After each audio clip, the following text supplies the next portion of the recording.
Okay, so let's start with the valuation models now. This is a model which is the base for valuation. Very important variables that you need to understand when you are into the finance world. And these are variables that you need to know to how to value a particular company. It's a very basic model, but very important. And therefore, everyone needs to be very attentive with the next 1 hour.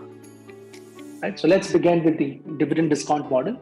And the first one that we are going to learn is the Gordon growth model. Now, to find out the intrinsic value here, or the true value of a company, how we'll get the intrinsic value by using the Gordon growth model? By using this formula. And what is the formula to find out the intrinsic value? D0 into 1 plus G divided with K minus G. When you do or when you use this formula, you will get the intrinsic value of a company's stock.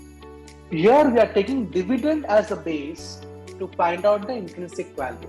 And there are three variables in this formula: D0, G and K. What is D0? Since here we are taking dividend as a base here, it means dividend paid. Absolutely right. Dividend at year 0 means a current dividend paid by the company. And when we multiply this with growth rate, 1 plus G, and how to compute the growth rate we are going to see next later on. But when you multiply the current dividend with the growth rate, what you will get? You will get the expected dividend that the company is going to pay next year to its investors. That is D1. Yes or no? So I told you the valuation is all based on forecasting. It's all based on forecasting.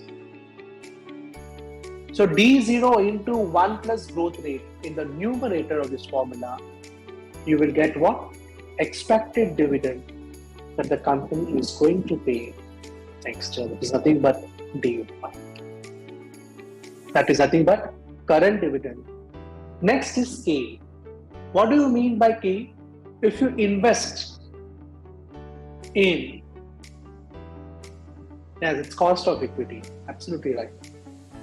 But what does it mean? Let's see. If you invest in FD, do you know how much rate of return you are going to get by investing in that FD? Yes or no? Or on maturity, how much amount you are going to get after 1 year or 5 years? You know beforehand, yes or no? That this is the amount that I am going to get from the FD on maturity, or this is the percentage rate of interest I am going to get every year from this FD. Do you know everyone knows beforehand, before investing in FD? If today I am interested in investing, let's say in TCS, would I be knowing how much rate of return I'm going to get from TCS in next 1 year? Do I going to get to know beforehand how much rate of return I'm going to get by investing in TCS? Absolutely no, right? No confirmation, no guarantee whatsoever while you invest into the equity markets. And how to compute that? You can have one thing to compute, but remember it will be the expected rate of return. It can't be the guaranteed rate of return, but you can expect a particular or this much amount of rate of return by investing in TCS and Infosys, whatever. How to find out that what will be the expected rate of return that an investor wants by investing in that stock? It cannot be an absurd assumption.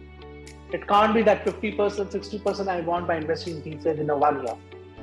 Right? It cannot make such absurd assumptions. So how can you build that expected rate of return, a minimum expected rate of return by investing in that stock? How can you build that? Through cost of equity. That is called as K. K is nothing but the cost of equity. It is nothing but investors' expected rate of return by investing in that equity stock.